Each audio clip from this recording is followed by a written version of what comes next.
Hi guys, welcome back to my channel. और आज है 14th of April 2024। Basically new financial year की starting हो चुकी है और 2 हफ्ते बेसिकली कंप्लीट हो गए हैं। और जैसा कि मैंने लास्ट वीडियो में अपना पोर्टफोलियो दिखाया था, तो आज मेरा जो पोर्टफोलियो में चेंज आया है, करंट पोर्टफोलियो में जो मैंने स्टॉक्स को ऐड करा है और जिन स्टॉक्स को मैंने एग्जिट करा है, मैं उनके बारे में बताऊंगा। और अपना अप्रैल तक का, अभी तक का जो मेरा पीएनएल है मैं आपको वो शो करूंगा। प्रीवियस मंथ में जब मैं ट्रेडिंग करता था इंट्राडे लेवल पे, उसमें और अब मैं इन्वेस्टमेंट कर रहा हूं, तो उसमें क्या फर्क आया है, क्या मेरे पीएनएल में चेंज आया है, मैं आपको वो दिखाना चाहूंगा। ठीक है, पहले तो मैं रिफ्रेश कर देता हूँ। आप देख सकते हैं मेरा नाम और मेरी आईडी। ठीक है, तो मैंने अभी यहाँ के लिए होल्ड करा है। फिलहाल मैं अभी आपको दिखाऊंगा अपना पीएनएल, एक बार देख लीजिए। मैं आपके सामने रिफ्रेश कर दिया है। ठीक है, तो अगर अब मैं अपनी आपको होल्डिंग्स दिखाऊं, तो आप ये देख सकते हैं मेरी होल्डिंग्स करेंट इन्वेस्टमेंट है 80,000 रुपीज की। अभी मार्केट फॉल का थोड़ा बहुत पीएनएल में ड्रॉ डाउन आया, हल्का फुल्का स्टॉक्स थोड़े पुल बैक लिए हैं, लेकिन अभी नेट टू नेट अभी पॉजिटिव नोट पे चल रहा है मेरा पीएनएल। ठीक है, जो स्टॉक्स मेरे प्रीवियसली थे वो था एंड्योरेंस, ठीक है, आईसीआईसी, प्रूली, केसीपी। अब जो मैंने नया ऐड करा है वो करा है एसआरएफ, और मैंने 3-4 रूल्स बनाए हैं, मैं आपको उसके बारे में भी बताऊंगा। ठीक है, तो ये मेरा पीएनएल है बेसिकली अभी जो होल्डिंग्स चल रही हैं। ठीक है, और अब मैं अपनी क्वांटिटी को, बेसिकली क्वांटिटी और क्वालिटी दोनों को कंसेंट्रेट करूंगा। कंसेंट्रेट इन द सेंस कि लेट सपोज कि अभी मेरी 80,000 की कैपिटल है, तो जो 80,000 कैपिटल होगी मेरे पास, उसके अंदर मैं मैक्सिमम टू मैक्सिमम 2 स्टॉक्स ही लूंगा 40,000 ऑफ ईच कैपिटल के साथ।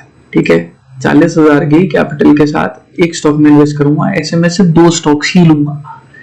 ठीक है, क्योंकि अगर आप जितने नंबर ऑफ स्टॉक्स बढ़ा देते हो ना, तो मेरे ख्याल में विनिंग प्रोबेबिलिटी का तो नहीं पता, लेकिन percentage of making high returns on more number of stocks is very less। ठीक है, क्योंकि ऐसा हो सकता है कोई स्टॉक ना चले, कोई स्टॉक 1% चले और कोई स्टॉक 10% चल जाए, और फिर कोई स्टॉक नेगेटिव में 5% चल रहा हो, तो ओवरऑल पीएनएल 2-3% अप ही रहेगा। जैसे आप यहाँ पे देखो कितना बड़ा इफेक्ट आया है, जबकि कुछ नहीं है, इसमें 3% अप है, इसमें भी 2% अप चल रहा हूं मैं, इसमें भी 4% के आसपास अप चल रहा हूँ, इसमें %0.1% में ड्रॉ डाउन में अभी करेंटली चल रहा हूँ, लेकिन इसमें मेरी कैपिटल थोड़ी ज्यादा इन्फ्यूज हो रखी है, जिसकी वजह से इन तीनों पे इम्पैक्ट पड़ा है। देख सकते हैं, तो ओवरऑल पीएनएल मेरा 1.25% ही आ गया, लेकिन उसी जगह अगर मैं इस पीएनएल को कंसेंट्रेट करके 2 स्टॉक्स में सिर्फ लगा देता, एंड्योरेंस या आईसीआईसी, प्रूली या किसी में, तो हो सकता है थोड़ा बहुत मेरा बेसिकली पोर्टफोलियो अप जाता। ठीक है, ये तो बात रही मेरे पीएनएल की, करंट पीएनएल की, और मैं अभी इनको होल्ड कर रहा हूँ। 1 महीने का तो एटलीस्ट मेरा व्यू है इसके अंदर, जब तक मेरा टारगेट अचीव नहीं हो जाता। ठीक है, अब टॉकिंग अबाउट माय पीएनएल, मैं आपको पीएनएल दिखाने जा रहा हूँ अपना। ठीक है, आपके सामने कंसोल पर गया। ठीक है, ये 72 के इसलिए दिखा रहा है बेसिकली क्योंकि अभी वो T1 फेज में ही चल रहा है। मेरे जो शेयर्स थे, ठीक है, वो मंडे को सेटल होंगे। Reports, now we go to PNL report. ठीक है, अब अप्रैल 1 से फाइनेंशियल ईयर के पहले 2 हफ्तों में आपको पीएनएल दिखा रहा हूँ, और जो मैंने स्टॉक अपना अलग छोड़ा है, मतलब एग्जिट करा है, वो है केएससीएल। इसमें केएससीएल में अप्रोक्सीमेटली मैं 4% के आसपास लेके गया हूँ। ठीक है, सैटर्न इंडिया में मैंने बेसिकली 13% के साथ एग्जिट करा है।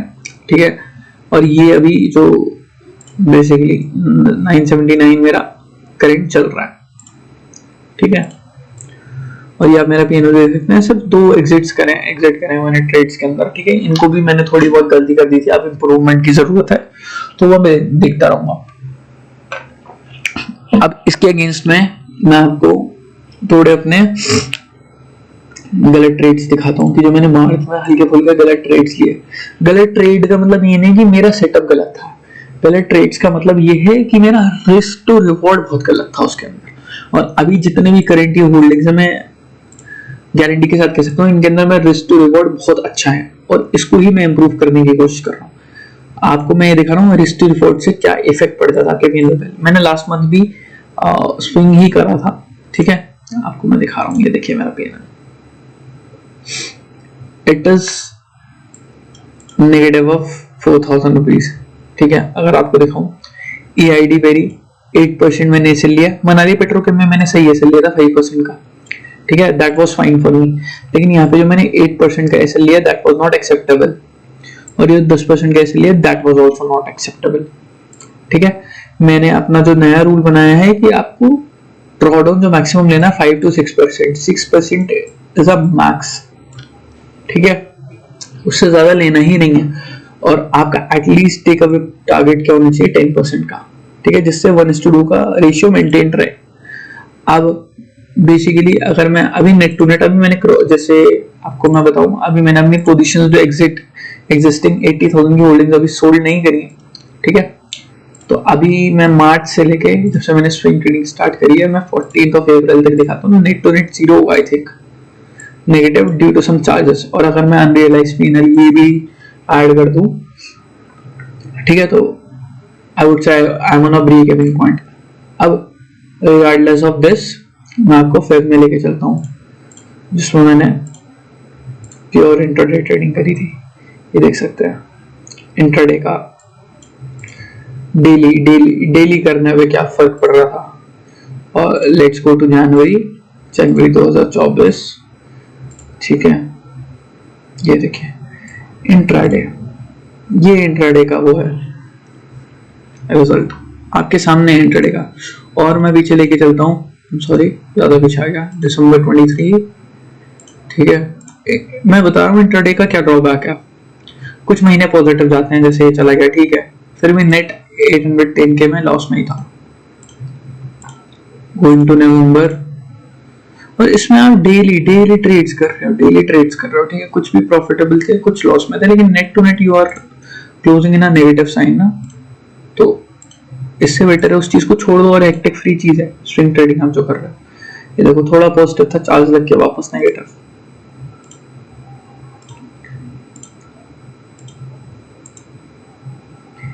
मेन बात पता है, देखो अब मैंने आपको एंड तक दिखा दिया, अब coming back to this year again,